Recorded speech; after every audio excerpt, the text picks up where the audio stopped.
محمدا رسول الله. الحمد لله رب العالمين والصلاة والسلام على نبينا وسيدنا محمد وعلى آله وصحبه وذرياته وأمته إلى يوم الدين وبعد. Saudara-saudariku, dimanapun kita semua berada, semoga hari ini kita senantiasa diberkahi oleh Allah Subhanahu wa Ta'ala, diberikan kemuliaan dan diberikan bimbingan terbaik dalam menjalani aktivitas sehingga memiliki nilai yang bermanfaat untuk dunia dan akhirat kita. Hari ini kita telah masuki hari ke-11 dalam menunaikan ibadah Siyam Ramadan, setidaknya waktu Indonesia yang kita jalani.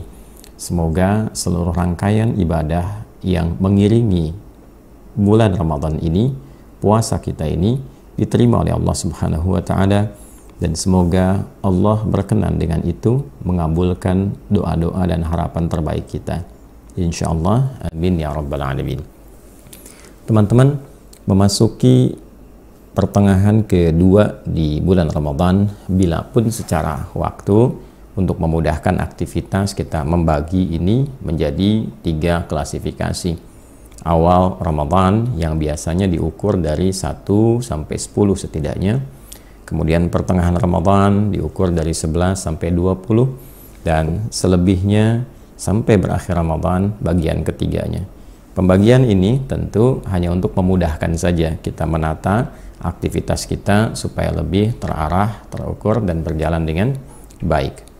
Untuk itu, pertanyaan terbesarnya adalah saat memasuki pertengahan Ramadan, di bagian kedua bila kita bagi tadi, ada pertanyaan yang mesti kita hadirkan pada setiap diri kita, bagaimana kualitas puasa yang telah kita tunaikan? Atau dalam keadaan yang lebih terang lagi, apakah kiranya yang telah kita tunaikan ini dinilai berhasil dalam standar syariat seperti yang diinginkan Allah Subhanahu wa Ta'ala, ditunjukkan oleh Rasulullah sallallahu alaihi wasallam bagaimana mengukur keberhasilan puasa kita itu dalam standar syariat yang basicnya tentu adalah Al-Quran dan hadis-hadis Nabi Muhammad sallallahu alaihi wasallam. Itulah yang insya Allah kita akan kaji di kesempatan pagi ini waktu Indonesia bagian Barat. Bismillahirrahmanirrahim.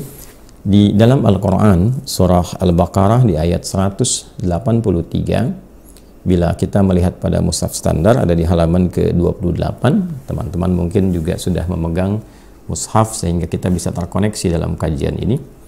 Di ayat 183 di surah Al-Baqarah yang menjadi ayat tentang dasar kewajiban puasa Ramadan itu ditunaikan, di dalam bagiannya ada sesuatu yang sangat penting untuk menunjukkan kepada kita cara mengukur keberhasilan puasa Ramadan yang kita tunaikan. Allah Subhanahu wa Ta'ala berfirman, A'udzu billahi minasyaitonir rajim. Bismillahirrahmanirrahim. Ya ayyuhalladzina amanu kutiba 'alaikumus shiyam kutiba 'alal ladzina min qablikum la'allakum tattaqun. Ya ayyuhalladzina amanu, hai seluruh yang telah menyatakan beriman kepada Allah Subhanahu wa Ta'ala, kutiba alaikumus siyam, maka buktikan keberimananmu itu kepada Allah dengan menunaikan kewajiban puasa. Untuk itu diwajibkan atasmu menunaikan ibadah puasa Ramadan untuk membuktikan keberimananmu kepada Allah. Kama kutiba alal ladzina min qablikum, seperti ibadah puasa pernah juga diwajibkan pada generasi sebelum kalian. La'allakum tattaqun, ini poinnya. Puasa itu disiapkan agar kalian dengan menunaikan puasa itu mampu meningkatkan takwa. Teman-teman, di ayat ini ada keterangan yang sangat jelas, sangat terang benderang bahwa cara untuk mengukur keberhasilan puasa itu, parameter keberhasilan puasa itu adalah hadirnya peningkatan takwa. Dan menariknya, kata takwa di sini diungkap dalam bentuk kata kerja, tattaqun, ya kan? Ittaqa yattaqi, jamannya tattaqun, dalam bentuk kata kerja yang menunjuk pada objek kedua ada di hadapan. Jadi kalau memosisikan bacaan Al-Quran demikian, seakan-akan Allah itu berbicara kepada kita, kita objek yang diajak bicaranya. Ya, engkau, aku wajibkan menunaikan puasa supaya engkau makin bertakwa. Jadi ketika kita baca ayat ini, rasakan bahwa kita sedang diajak bicara. Kita sedang diminta, diarahkan, bahkan diberikan perintah untuk menjadi pribadi yang lebih baik, meningkatkan nilai-nilai kebaikan yang terdapat pada diri kita dengan cara meningkatkan takwa. Maka secara singkat Al-Quran memberikan penjelasan yang sangat terang, padat, dan jelas bahwa untuk mengukur keberhasilan puasa itu sederhananya takwa pelaku puasa itu semakin meningkat. Jadi kalau kita sekarang masuk di hari ke-11, maka seluruh elemen takwa yang ada pada diri kita itu seluruhnya meningkat.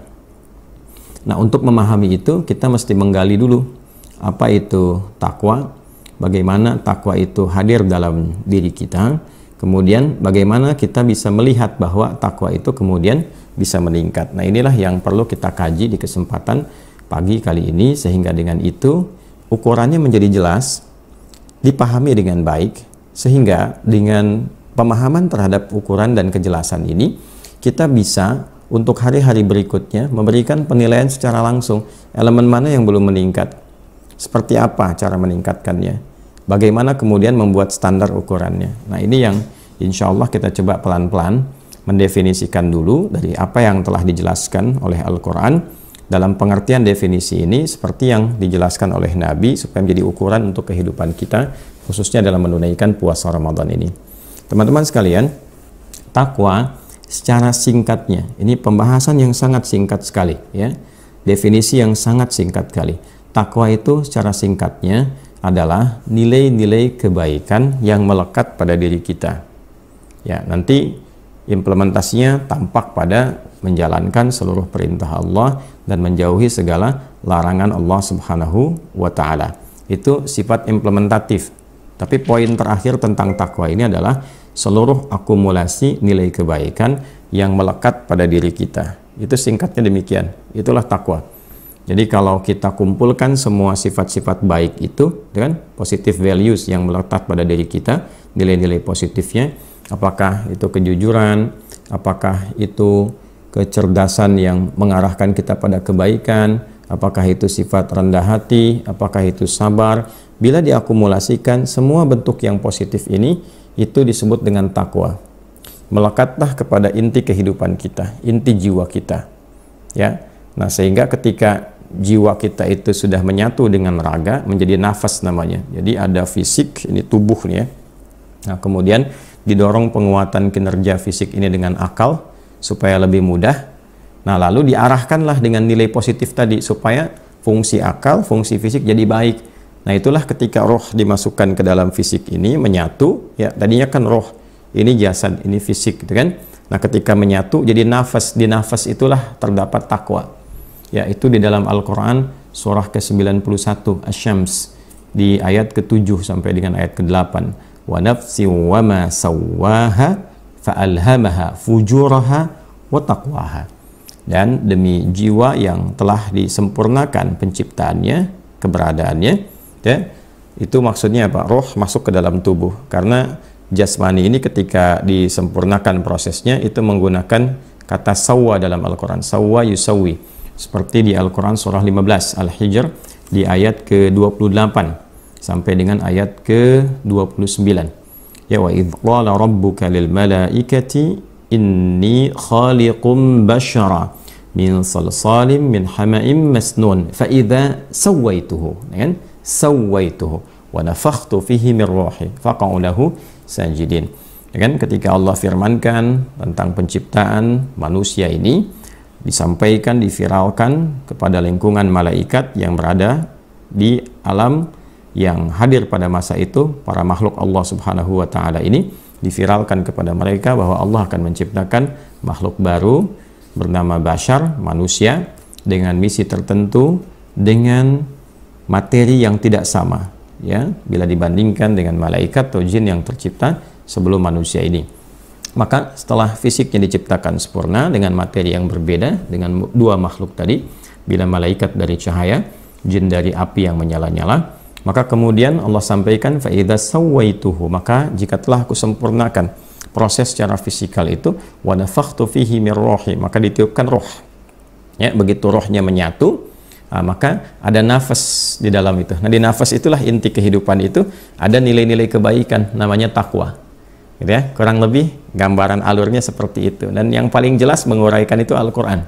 Silahkan teman-teman bisa kaji. Yang non-muslim juga boleh untuk mengkomparasikan, untuk mengkaji, melihat, ya kan? Nah, supaya kita lebih memperluas wawasan dan meningkatkan pencarian untuk kebenaran. Silahkan dikaji. Di Al-Quran itu bahkan men-challenge kita untuk mengecek ayat-ayatnya hingga menemukan kebenaran. Ya. Setelah itu pilihan masing-masing. Ya, beriman, alhamdulillah. Memilih punya keyakinan sendiri, ya silahkan masing-masing bertanggung jawab dengan itu ketika kembali kepada pencipta yang hak. Ya, lakum dinukum waliyadin. Kita masing-masing punya keyakinan tapi punya tanggung jawab untuk mempertanggungjawabkan apa yang kita imani itu. Kemudian teman-teman sekalian kembali kepada ayat tadi, setelah menyatu maka di dalamnya ada nilai-nilai positif, nilai-nilai kebaikan, itulah takwa. Wa nafsin wa ma sawwaha fa alhamaha fujuraha wa taqwaha. Ini menarik ya. Jadi ada kutub positif yang disebut dengan takwa. Semua nilai-nilai yang positif ini nanti ada katalisnya namanya fujur. Ya, walaupun sering dianalogikan dengan kutub yang negatif, yang lawannya. Jadi kalau di sini ada jujur, takwa, fujur di sini ada sebaliknya, dusta. Itu kan? Di sini ada sabar, di sini ada amarah. Nah, ini kalau disatukan, ya, maka menariknya seperti ini. Ini sebetulnya untuk menstimulus supaya sifat baik itu muncul. Sebab kalau nggak ada amarah, tidak akan mungkin muncul sabar, gitu kan? Kan nggak bisa kita tiba-tiba mengatakan pada orang sabar ya, sabar, padahal nggak ada apa-apa gitu, ya kan? Kan mesti ada pemicunya dulu. Ya, maka dihadirkan itu supaya bisa menghadirkan sifat-sifat baik ini, melatih ya, supaya melatih, asalnya kan begitu. Dan ini nanti menjadi fitrah. Kita ingin menggerakkan apapun dalam konteks kehidupan duniawi gitu ya, akan selalu ditemukan kutub positif dan negatif untuk menyatukan itu. Ya, kalau di kimia kalau tidak salah ya, nanti bisa diluruskan, atau di fisika itu ada proton dan neutron gitu kan, proton dan ya itu ya neuron kalau nggak salah ya. Ya, atau neutron. Jadi kalau disatukan kayak baterai gitu kan, ada yang positifnya, ada yang negatifnya, baru menghasilkan arus kan, kalau nggak salah demikian ya. Nah, jadi teman-teman sekalian, itulah fitrah kehidupan, dan tidak ada yang serupa dengan Allah Subhanahu wa Ta'ala dari segi berbagai macam hal terkait dengannya, penciptaannya, sifat-sifat dan sebagainya. Allah Maha sempurna, laisa kamitslihi syai'. Tapi fitrah kehidupan ini menjadikan segala sesuatu yang berfungsi itu akan ditemukan kutub positifnya, kutub negatifnya. Dan dua hal ini negatif bukan berarti salah, tapi sebagai unsur yang memicu supaya positifnya keluar. Kan nggak mungkin kalau nggak ada plus dengan minus itu hidup gitu kan, ya kan? Makanya di sini kan di baterai juga demikian, dan teman-teman di urusan teknik tentu akan lebih paham tentang itu, ya. Tapi setidaknya dalam diri kita pun kan ada arus listrik juga, gitu kan? Pengetahuan kita saat belajar itu demikian. Jadi ketika ini kemudian hidup, bisa bernafas, nafas itu bahasa Arab, ya. Wa nafsi wa ma sawwaha, ketika nafas itu berfungsi dengan sempurna dari penciptaan tadi, nah sudah ada kutubnya namanya takwa yang positifnya ini. Nah, inilah yang harus dieksplorasi keluar. Membimbing bagian akal kita, membimbing bagian fisik kita supaya bekerja dengan positif, bekerja dengan baik. Maka disinilah ada yang disebut karakter moral namanya. Takwa itu penjaganya karakter moral. Nanti karakter moral ini mensupport karakter intelektual di pikiran kita. Jadi kalaupun orang pintar, sepintar-pintarnya, pintar, rajin belajar, tapi moralnya jelek, maka kepintarannya akan digunakan pada yang buruk. Karena yang dominannya nanti adalah bagian hal terburuknya. Ya kan? Nah, setan ini nanti memprovokasi yang fujur tadi, ya, yang harusnya menjadi katalis itu untuk menstimulasi yang positif, ya kan, mendukung yang positifnya naik, gitu kan. Nah, ini oleh setan dicoba diprovokasi supaya bocor sendiri, ya, tidak memberikan stimulasi kepada sifat baik takwa. Dia diminta untuk keluar sendiri, sehingga alih-alih yang tadi itu misalnya amarah harusnya mensupport sifat sabar ini supaya muncul. Nah, ini dibikin jalan sendiri nih, dibuat was-was. Alladzi yuwaswisu fi sudurin nas. Sudur itu jama' dari kata sodrun. Ya, sodrun itu ini, bagian sini nih. Di dalam sodrun itu ada kolbu, di dalam kolbu itu ada nafas. Jadi dibikin jalan sendiri, ya, supaya keluar sifat fujur itu, keluarlah perbuatan buruk. Jadi dia melewati nafas, keluarlah perbuatan buruk disebut dengan su. Ya, itu ada di Quran surah ke-12, isyaratnya ayat 53. Wa ma ubarri'u nafsi innan nafsa la'ammaratun bisu illa ma rahima rabbi, kecuali dengan rahmat Allah. Nah, rahmat Allah itu disitulah di dalamnya ada fungsi takwa, ya kan? Jadi ketika rahmat Allah diberikan pada kita, kita mampu mengontrol itu, menjadikan fujur untuk membangun sifat takwa itu supaya muncul. Ya, saya berikan keterangan dengan bahasa berbeda-beda karena yang menyimak ini juga dari kalangan yang berbeda-beda. Ya, mohon izin nih kajiannya agak dalam gitu ya. Jadi saya berikan beberapa bahasa yang insya Allah mudah-mudahan Allah berikan kemampuan untuk memudahkan itu. Nah, jadi sifat ini ya dengan rahmat Allah difungsikan dengan benar, kan? Kemudian dijadikan untuk menstimulasi, memunculkan sifat yang baiknya keluar, ya, supaya ketika melihat sesuatu yang baiknya yang muncul, ya, ada orang provokasi, sabarnya yang muncul, bukan fujurnya, gambarannya begitulah, kan?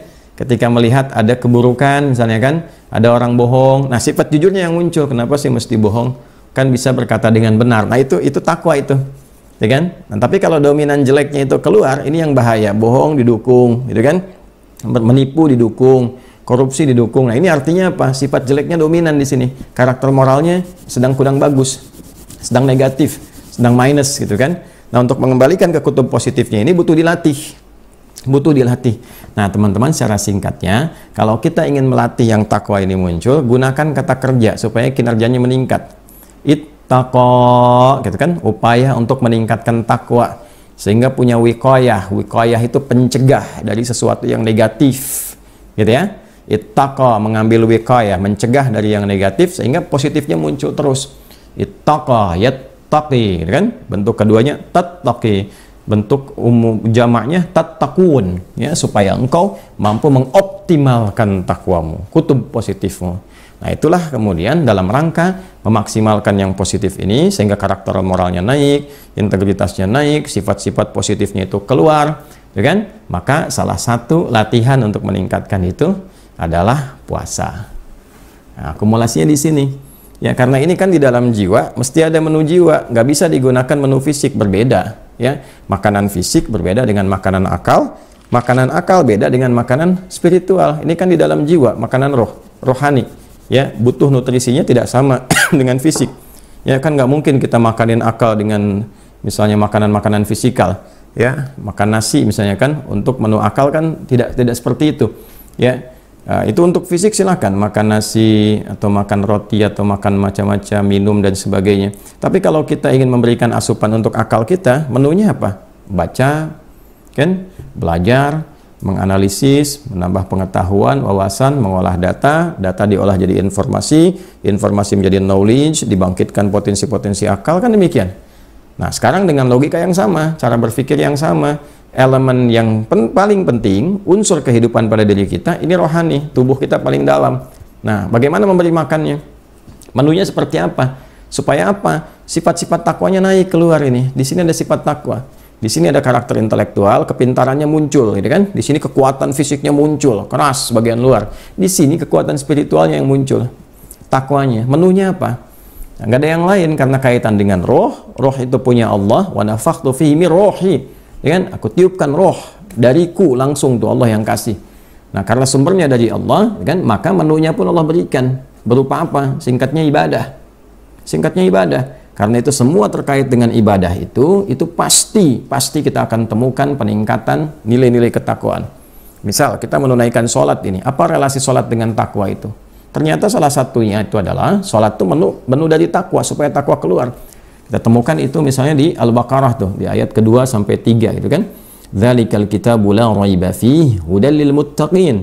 Siapa muttaqin yang disebutkan di sini orang takwa ini? Ayat 3-nya, alladzina yu'minuna bil ghaibi wa yuqimunas shalah. Itu orang-orang yang yakin kepada Allah walaupun tak tampak dalam pandangannya, ya kan? Dan dengan keyakinan itu dia ingin meningkatkan takwa dengan cara menyempurnakan sholat. Jadi sholat itu menurut takwa. Kita sholat itu supaya sifat baiknya itu keluar.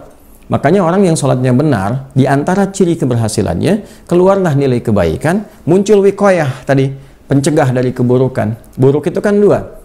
Kalau bukan buruk sumber dari syahwat, nafsu, gitu kan? Itu disebut fahsya namanya. Ya, pornografi, porno aksi, LGBT, kata-kata jorok, zina dan turunan itu fahsya namanya. Atau hal yang diingkari oleh hati kita, sumbernya nafsu perut dan akal, itu mungkar namanya. Menipu, merampok, korupsi, ya, bikin hoax, bertengkar, berselisih, ya, membunuh, macam-macam itu mungkar. Nah, sholat itu kalau benar, itu wikoyahnya keluar. Ya, wikoyah itu perisai untuk menahan yang buruk ini, ya, supaya nggak keluar dalam diri kita, itu keluar tuh, ya, tahan itu. Nah, yang baiknya muncul. Maka ketika sholat dikerjakan dengan benar, turunlah keterangan di Al-Quran, surah 29 Al-Ankabut ayat 45. Utlu ma uhya ilaika minal kitab wa aqimis shalah innas salata tanha 'anil fahsya wal munkar. Demikian. Ya, sama dengan ketika menunaikan haji misalnya, itu kan puncaknya takwa. Wa tazawwadu fa inna khairaz zadi taqwa. Ya, di Al-Baqarah ayat 197. Al-hajju ashhurun ma'lumat, faman farada fihinna al-hajja fala rafatha wala fusuqa wala jidala fil hajj. Wa ma taf'alu min khairin ya'lamuhu Allah wa tazawwadu fa inna khairaz zadi taqwa. Ya, silahkan mau haji, telah disiapkan waktunya, sudah ada, siap-siap, kita persiapkan sampai menuju puncaknya, berbekal, ya kan, jangan berkata kotor, jangan menyimpang, ya, disiapkan hati-hati, jangan adu argumen yang meruntuhkan pahala haji, berbekal. Nah, puncak bekal terbaiknya takwa, kata Allah itu. Ya, sama kurban juga demikian, kurban la yanalallaha luhumuha wala dima'uha walakin yanaluhu taqwa minkum. Takwanya juga yang naik. Jadi takwa itu bagian penting. Sebab kalau takwanya ini nggak berkembang, nggak bagus, ya, nilai positifnya, nanti yang muncul tuh fujurnya, negatifnya. Kalau ini berdiri sendiri dengan provokasi setan dia keluar, ini bahayanya apa? Dia nanti yang memberikan provokasi kepada akal fikiran, sehingga fikiran itu dikonstruksikannya pada yang jelek terus, mengarahkan pada yang jelek. Kasihan fisiknya, ya, bekerjanya capek hanya untuk mengerjakan yang buruk, capek untuk mencuri, capek untuk menipu, ya, capek untuk, ya, mengajak pada hal yang negatif, yang buruk gitu. Nah, ini yang kemudian dilatih oleh diri kita untuk dihindari, dijauhkan, sehingga yang positif ini yang harus dikeluarkan, ya, positif vibes-nya gitu kan, ya, rasa-rasa positifnya, ya, frekuensi kebaikan-kebaikan yang bisa dimunculkan. Nah, ini nggak bisa dengan cara apapun kecuali menunya ibadah. Nah, kita bersyukur dalam Islam definisi ibadah itu jelas sekali, jelas dijelaskan dari awal. Ini menunya ini, kenapa mesti ada ini, tujuannya begini, cara menunaikannya seperti ini, cara mengevaluasinya begini, cara memahaminya seperti ini. Nanti praktek kesehariannya dihasilkannya seperti ini, sampai sebegitunya. Ya, sampai nanti manfaat di kehidupan kitanya seperti apa. Kalau kamu di dunia begini, di alam kubur manfaatnya begini, sampai ke akhirat, sampai akhir hidupmu akan seperti ini.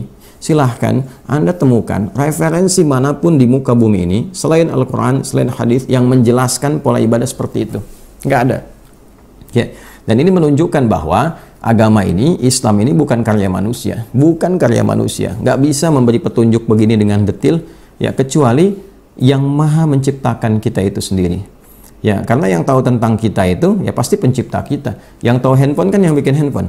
Yang tahu kamera itu kan yang bikin kamera. Nah, yang tahu kita, yang menciptakan kita, bagaimana mengetahui pencipta yang benar itu? Yang tahu tentang kita.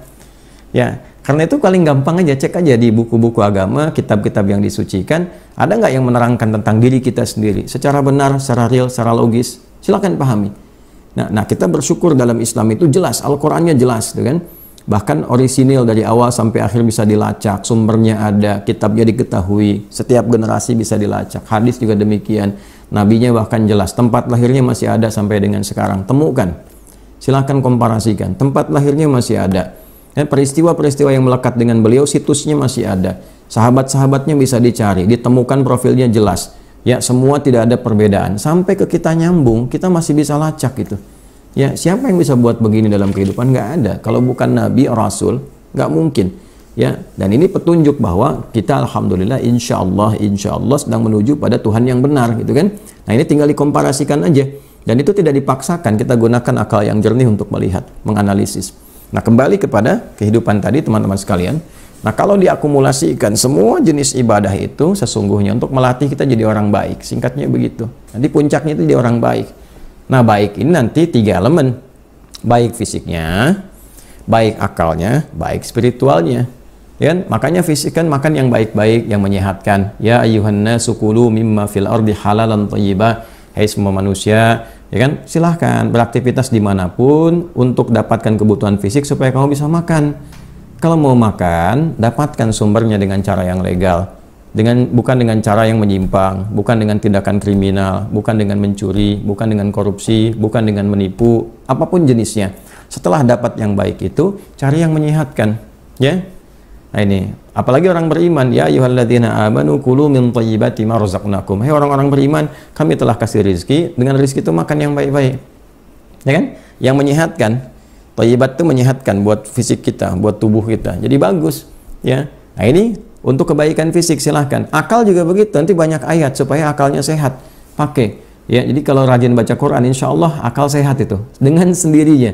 Ya, orang Islam itu kuliah akal sehatnya itu di Qurannya. Ya, kuliah akal sehat itu di hadisnya. Kalau dia rajin baca Quran, dia temukan unsur-unsur yang menjadikan akalnya sehat. Makanya dulu orang-orang Islam itu pintar-pintar, pintar betulan ya, pintar betulan. Ya, di beragam disiplin ilmu dalam kehidupan itu, masya Allah.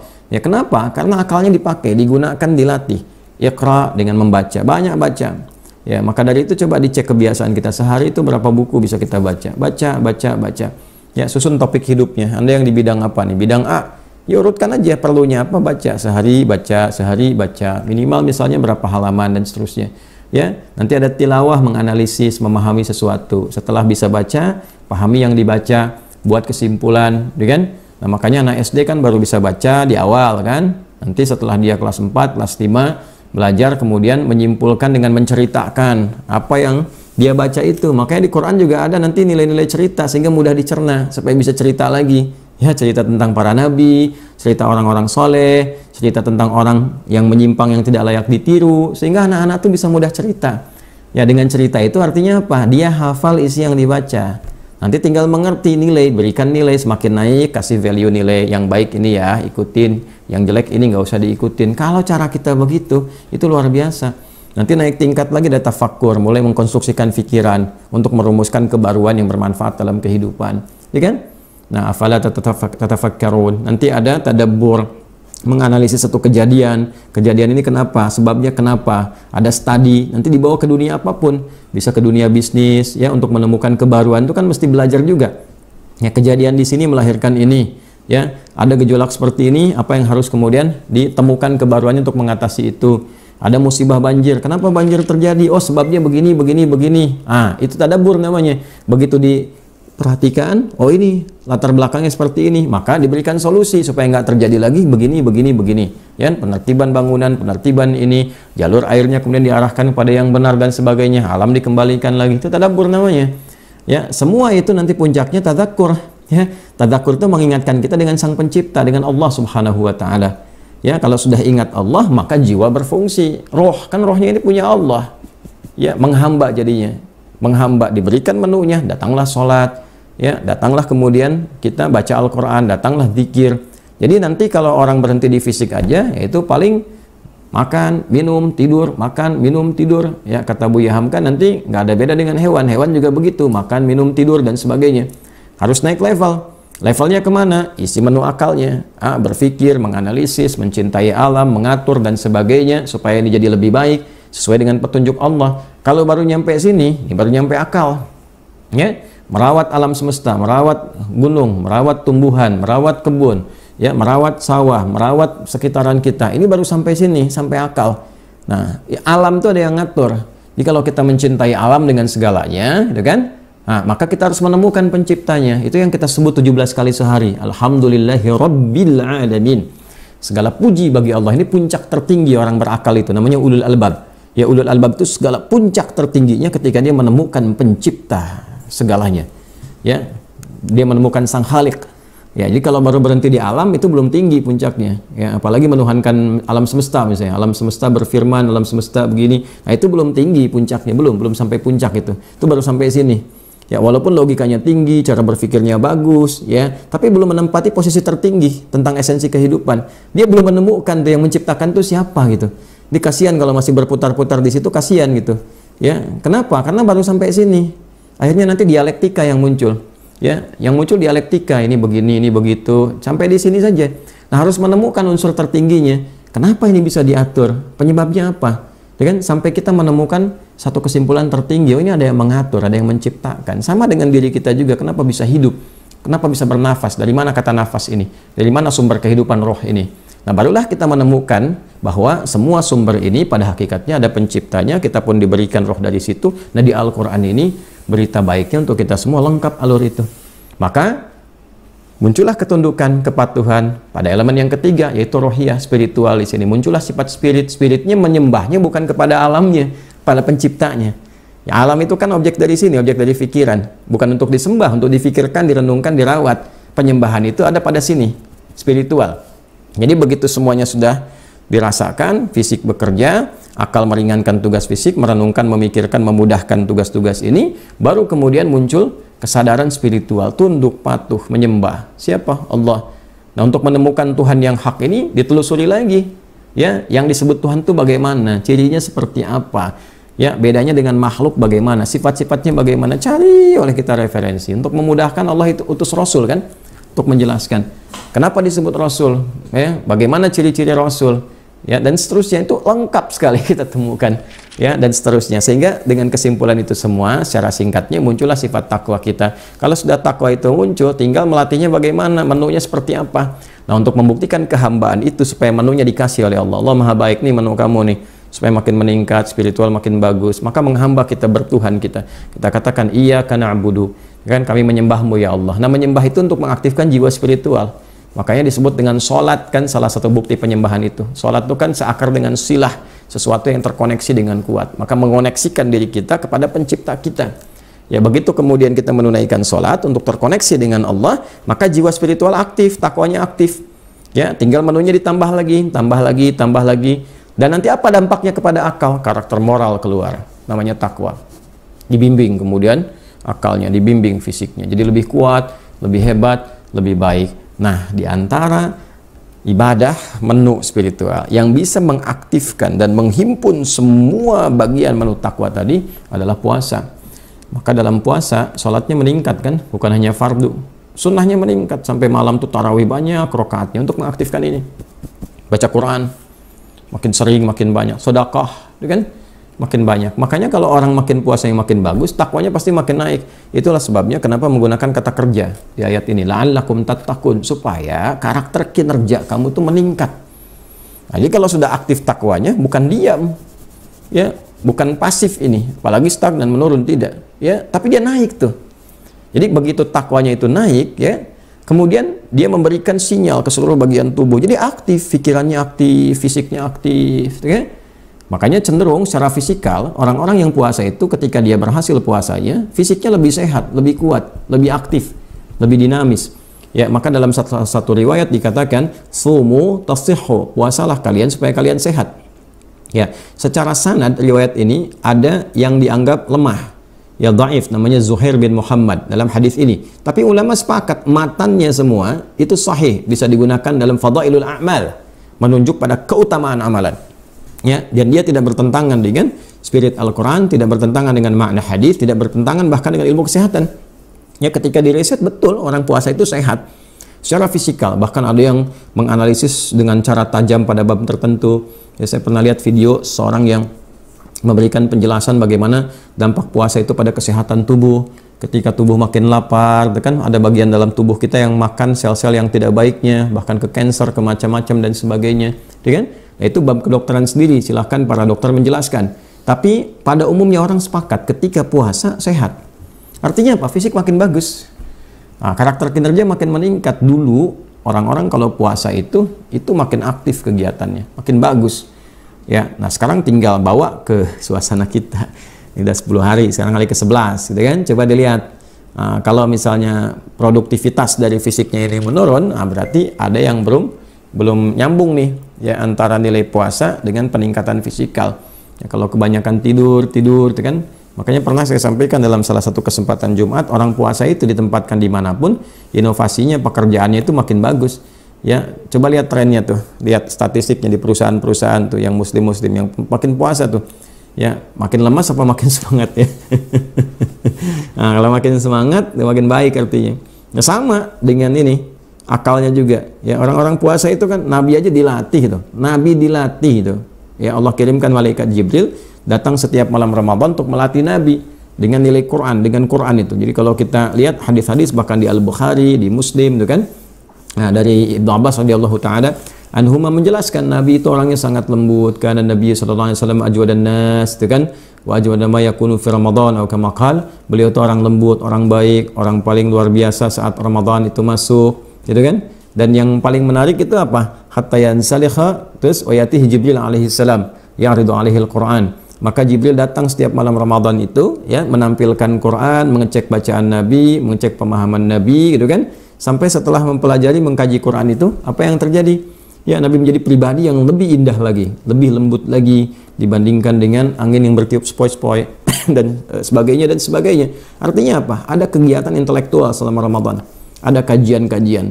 Maka diikuti sunnah ini oleh para sahabat, kan? Diikuti sunnah ini oleh para tabi'in. Para sahabat itu sampai mengajarkan para tabi'in generasi setelah mereka hidup itu diajarkan. Ya, jadi Nabi meninggal, sahabat ada. Nah, di zaman sahabat ini mengajarkan orang-orang hidup di masa itu yang belum pernah ketemu Nabi, belum berjumpa Nabi. Gimana cara ngaji Qurannya itu supaya benar? Ya, kata orang-orang yang belajar di masa itu, kami kalau belajar dari kalangan sahabat itu, ya sedikit-sedikit. Kadang 5 ayat, tapi dipahami dulu, setelah paham diamalkan dulu. Jadi kami memahami itu dengan ilmu dan amalnya sekaligus. Itu sangat luar biasa, teman-teman sekalian. Nah, jadi model-model seperti itu menunjukkan bahwa ada kajian peningkatan akal. Ya, akalnya hidup. Nah, ini sekarang alhamdulillah di Indonesia itu dibiasakan dengan kultum, ya kan? Kuliah 7 menit, kuliah 17 menit, kuliah terserah antum, yang terserah lah gitu kan. Tapi ini menunjukkan bahwa ada giat akal yang bekerja, aktivitas intelektual yang hidup, ya. Nah, maka kehidupan ini digunakan pada yang positif. Ya, kalau saya sarankan kajian-kajian itu jelas, bikin kurikulumnya terukur, yang bermanfaat. Ya, yang tidak menimbulkan ya gejolak-gejolak, ya, kegelisahan-kegelisahan. Nah, jangan sampai kultum-kultum itu ya melahirkan hal yang tidak positif. Ya, kalau bagi saya coba diukur manfaatnya apa. Misalnya kultum di kalangan komunitas pebisnis, ya bahas tentang bisnis, kajian ayat Qurannya apa, hadisnya apa. Di pemerintahan misalnya keluarkan aja ayat-ayat tentang kehidupan pemerintahan.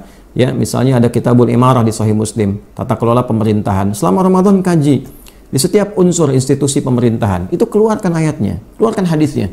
Ya, makanya tahun ini saya bawa beberapa ulama, alhamdulillah Allah mudahkan mendampingi itu institusi kementerian. Ya, ada yang di TNI, ada yang di kepolisian, ada yang di kementerian, di masyarakat. Terus babnya dikhususkan pada kepentingan di bidang-bidang itu. Ya, misalnya ada Kementerian Pendidikan, apa ayat-ayat tentang pendidikan, bagaimana mendidik yang baik, belajar yang baik, ya, mencetak pendidik yang tulus, yang benar, yang baik, tapi juga sejahtera. Itu kan ayatnya ada, hadisnya ada. Kitabul Ilmi di Sahih Bukhari, topik nomor 3, itu kan urutan tentang belajar. Ya, kemudian di kementerian apa lagi, misalnya pertanian, ini sekarang ada isu ketahanan pangan. Silahkan cari kitab di muka bumi ini yang berbicara tentang ketahanan pangan selain Al-Quran, silahkan cari. Di Al-Quran lengkap. Kita kaji pentingnya makanan. Makanan yang baik itu bagaimana? Bagaimana menata pangan itu supaya bisa ditata dengan baik, supaya bisa swasembada, dijaga sampai target berapa tahun. Lengkap, ya, dari ayat-ayat umum tentang pentingnya asupan gizi yang sehat, ya kan? Sekarang kan ada makanan bergizi tuh, ya kan? Nah, gimana tuh ayat-ayat mengajarkan kita supaya makanan itu betul-betul bergizi dengan baik, dan ukurannya bagaimana disebut bergizi itu? Ya, pada perubahan perilaku, bukan hanya tubuhnya tumbuh sehat, kuat gini, tapi ada perilaku juga yang nanti beririsan dengan itu semua. Di surat Yusuf bahkan jelas tentang ketahanan pangan. Menterinya ada, gitu kan, yang ngurus itu. Seperti apa turunannya, itu ada. Dibawa lagi ke urusan hukum misalnya kan, sampai ayat-ayat tentang perjuangan, ketahanan, Kamtibmas, ya, sampai sekarang ada KPK sibuk, ada lagi tuh. Kalau di hadis Muslim kita ngaji itu ada tuh. Ya, tentang rasuah itu seperti apa, larangan sogok menyogok, apa kecenderungan orang yang bisa disogok, apa kecenderungan orang yang bisa menyogok, bagaimana mencegah itu, ada divisi pencegahan, ngajinya itu aja yang dikaji, nggak usah jauh-jauh, nggak usah jauh-jauh. Nanti gambaran itu dipraktekkan, penguatan spiritualnya bagaimana, apa solusinya tuh supaya pencegahan itu bisa dilakukan dengan maksimal, spiritualnya kuat. Kan ini membentuk karakter moral, kalau moralnya rusak, integritas nggak ada. Nah, itu ngaji ke sini babnya. Nanti diterapkan di bab intelektual, turunkan, ya, jadi rumusan pengetahuan. Kan ada data, diolah jadi informasi, diolah jadi knowledge. Ya, ketika ini dilatih, knowledge-nya apa? Dipelajari, ya, diturunkan jadi kurikulum. Ya, kan ini cukup menarik nih kalau dilihat secara statistik. Silahkan dicek lah. Ya, yang kasus-kasus terjadi kemarin itu, ya kan, itu kan dicek itu masih muda itu karirnya. Ya, yang terjadi di salah satu BUMN itu yang mengoplos Pertamax dengan yang lainnya Pertalite itu kemarin, itu kan, yang rame-rame itu kan yang ditangkap tuh muda-muda kelihatan, pakai jaket-jaket pink itu kan, muda-muda itu. Anda bayangkan tuh kan, anak-anak muda yang karirnya masih panjang, orang-orang muda, itu kan, kenapa terjebak dengan gaji yang sudah bagus, mahal, posisi tinggi, masih korupsi gitu, ya kan? Nah, itu baru-baru sampai situ, belum yang lainnya. Nah, ini kan perlu kesadaran ini. Ada sesuatu yang tidak tepat. Generasinya bagaimana membangun masa depan, menciptakan generasi emas tapi keropos dari awal. Ini kan jadi masalah gitu.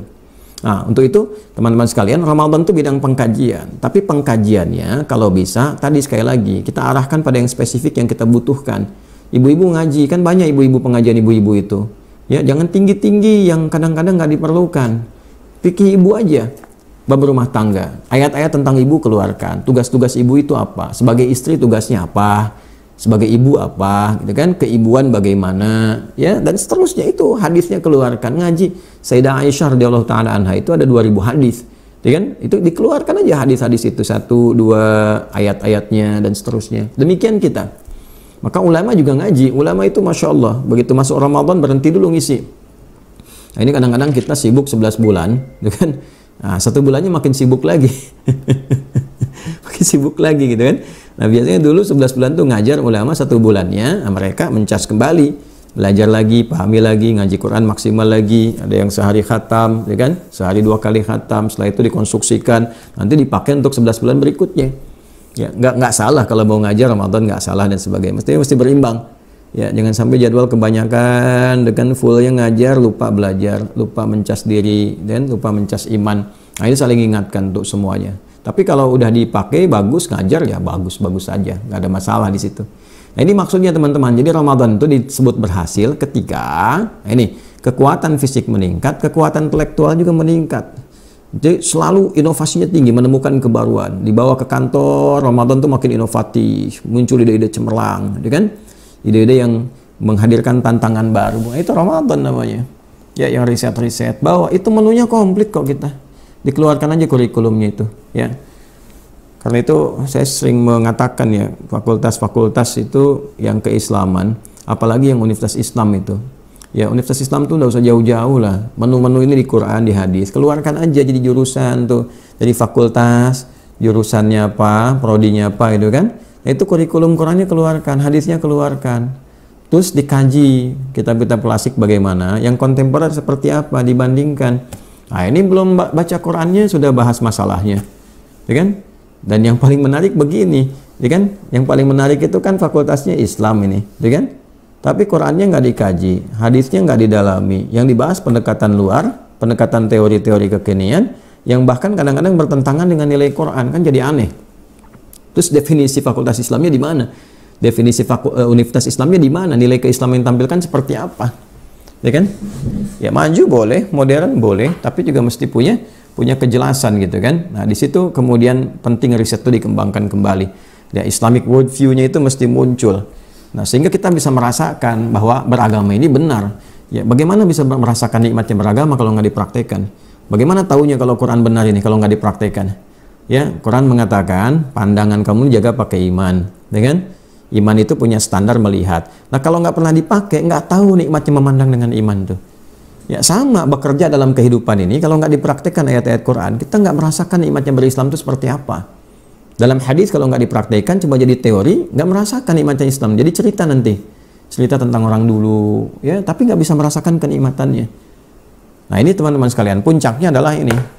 Spiritual, hidupkan masjid hidupkan loh, hidupkan ya, dan kita bersyukur pada Allah, tidak ada yang seindah yang kita dapatkan itu ya dibandingkan nikmat bernegara. Alhamdulillah Allah jadikan kita bagian dari warga negara Indonesia, nikmat merdeka, nikmat orang tua kita yang harus kita jaga ya. Generasi sekarang kita semua tanpa kecuali kita kompak bersatu, capek energinya. Bangsa ini sekali lagi terlalu tegang.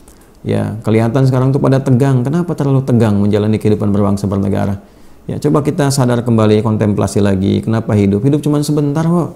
Jadi pejabat sebentar, setelah itu selesai, pensiun, ya, meninggal. Sama, pebisnis juga sebentar. Kalau udah nggak aktif, sakit, tuh kan? Ya, meninggal juga. Ya, sama juga ulama juga begitu. Hidupnya sebentar, dosen hidupnya sebentar. Kita semua demikian. Jadi kalau kita berpikir tentang ini, ya untuk apa terlalu rakus juga, ya dalam tanda petik ya. Kalau ini yang aktifnya ini yang fujur tadi, nah dominasi, berpikirnya jadi nggak sehat. Kemana-mana nggak sehat, sini nggak sehat, sini nggak sehat. Ngumpul-ngumpul tapi nggak dipakai, kita bangga aja tapi nggak ada manfaat. Terus jiwa-jiwa keburukannya ini muncul, ingin menguasai. Kalau sudah begitu tuh nanti sifat satanis itu muncul, diprovokasi sama setan itu. ya hanya muncul kriminalitas, menyingkirkan orang, eksekusi orang, yang bertabrakan dengan nilai-nilai semangat kita merdeka dari dulu gitu kan, supaya muncul nilai-nilai kebaikan. Kan kita itu deklarasinya jelas, atas berkat rahmat Allah yang maha kuasa gitu kan, dengan rahmat dan berkah itu kan meningkatnya kebaikan. Jadi merdeka itu semakin baik. Rahmat itu mengandung kasih sayang yang melahirkan kebaikan-kebaikan yang sifatnya berkepanjangan, berkemajuan. Harusnya setelah merdeka berkasih sayang, saling menyatu. Nah, maka dari itu yang menjaganya apa? Takwa ini. Kita bersyukur tuh, ya, negara menjaga keberagamaan kita. Bahkan dasar negaranya pun bertuhan. Pasal 29 ayat 1. Ya, negara berdasar atas ketuhanan yang Maha Esa. Mengimplementasikan nilai ketuhanan itu diterjemahkan dalam bentuk ibadah yang dijamin oleh negara. Pasal 29 ayat 2. Negara menjamin kemerdekaan tiap-tiap penduduk untuk memeluk agamanya masing-masing dan beribadah menurut agama dan kepercayaannya. Itu dijamin kita. Jadi umat Islam tuh hidupkan masjidnya, hidupkan kajiannya, ya kan? Nah, tapi jangan sampai hidupkan masjid, kajian untuk mencemooh orang, jelek-jelekan orang. Tidak. Tingkatkan nilai keislaman untuk bersatu. Terus dibuat halakoh-halakoh sesuai dengan profesinya. Pebisnis, halakoh bisnis. Oh, Ramadan kalau begitu hidup dah. Ya, insya Allah hidup. Halakoh bisnis untuk pebisnis, halakoh guru, ya, halakoh dosen, halakoh ilmuwan, kaji ayat Quran. Kalau dihidupkan begitu, Masya Allah. Ya. Kementerian Agama membuat sistem demikian, dibimbing masyarakatnya dan sebagainya, dihidupkan. Anggarannya ada gitu kan, menghidupkan masjid dari awal dan seterusnya Ramadan sampai habis, Masya Allah. Terus jiwanya baik-baik, itu yang kita dambakan kan, kompak semua. Ya, halakoh di lingkungan pejabat, ditata lagi moralnya, akalnya, ya, visinya. Makanya kenapa hampir seluruh bagian institusi kita itu pasti ada jiwa takwa itu di dalamnya, ya kan? Nah, kita kalau urut-urut, nah, apalagi di dunia pendidikan ada takwa, undang-undang Sisdiknas itu kan. Ya, dari sejak asal menimbang sering saya ungkapkan ada takwa di situ. Undang-Undang Dasar 1945 ya mengamanatkan pemerintah mengusahakan menyelenggarakan satu sistem pendidikan nasional yang meningkatkan keimanan dan ketakwaan pada Tuhan yang Maha Esa. Itu di poin B itu yang menimbang itu. Ya, dibawa ke tentara, saya sering katakan di Sabta Marga itu ada 7, yang ketiganya itu disebut Ksatria ketika ada takwa. Ya, kami Ksatria Indonesia yang bertakwa pada Tuhan yang Maha Esa, membela kebenaran, kejujuran dan keadilan. Di Polisi Tribrata nomor satunya takwa. Kami Polisi Negara Kesatuan Republik Indonesia yang beriman dan bertakwa pada Tuhan yang Maha Esa. Di Hakim ada Pancadharma, nomor satunya takwa. Kami Hakim Indonesia yang beriman dan bertakwa pada Tuhan yang Maha Esa. Itu semua deh.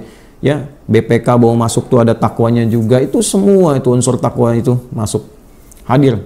Ya, bahkan Presiden mau bikin keputusan sampai ke level bupati sampai ke bawah, itu di atasnya tuh dengan rahmat Tuhan yang Maha Esa. Terus di atasnya tuh ada logo bintang begini, terus padi kapas. Bintang kan ketuhanan. Ya, jadi bikin keputusan itu karena bertuhan itu. Ya, saya senang Presiden Pak Prabowo itu membuka pidato dengan Bismillah, Bismillahirrahmanirrahim. Bismillah itu kan dengan nama Allah disebut tuh. Ya, bertuhan. Nah, kalau bertuhan berarti harus benar. Ya, kalau bertuhan itu harus selaras dengan apa yang diinginkan dengan rahmat supaya rahmatnya turun. Ya, dengan rahmat Tuhan yang Maha Esa. Bismillahirrahmanirrahim. Nah, ketika kita menggunakan itu maka jaga aturan-aturan Allah, aturan-aturan Tuhan, maka rahmat diturunkan, maka kehidupan berkasih sayang, kinerjanya bakal bagus, program-program berjalan dengan benar karena di bawah naungan rahmat. Ya, di bawah naungan rahmat. Maka ketika bertuhan, padi dan kapas hidup, keadilan sosial bagi seluruh rakyat Indonesia. Maka muncullah keadilan itu ketika Tuhan itu dipegang, hukum-hukumnya dilakukan, ya kan? Jadi pegangan dalam kehidupan. Nah, inilah teman-teman sekalian, sekali lagi la'allakum tattaqun, supaya hidup jiwa takwanya. Supaya hidup jiwa takwanya. Jadi kalau itu hidup, maka ini fisik bekerja dengan takwa, pikiran bekerja dengan takwa, spiritual bekerja dengan takwa, dan itulah manusia paripurna. Jadi puasa itu mengembalikan kita pada keadaan paripurna dengan misi manusia diciptakan untuk memakmurkan kehidupan dunia ini dalam rangka mencari bekal pulang untuk kehidupan akhiratnya. Hari ke-11 sekarang untuk mengevaluasi 10 hari sebelumnya, mari kita lihat bagaimana 3 elemen kehidupan ini berfungsi dengan baik, meningkat dengan baik selama Ramadan. Masih ada waktu, setidaknya hari ini, untuk mengevaluasi ulang kehidupan kita, meningkatkan bagian dari takwa yang sesuai dengan pilihan kehidupan yang kita jalani. Semoga bermanfaat. Mohon maaf bila didapati kekurangan. Semua kebaikan bersumber dari Allah, bersumber dari petunjuk Rasulullah SAW. Kekurangan dari kami pribadi mohon dimaafkan dan semoga bisa diperbaiki. Subhanakallahumma rabbana wa bihamdika nasyhadu an la ilaha illa anta nastaghfiruka wa natubu ilaik. Walhamdulillahirabbil alamin. Assalamualaikum warahmatullahi wabarakatuh.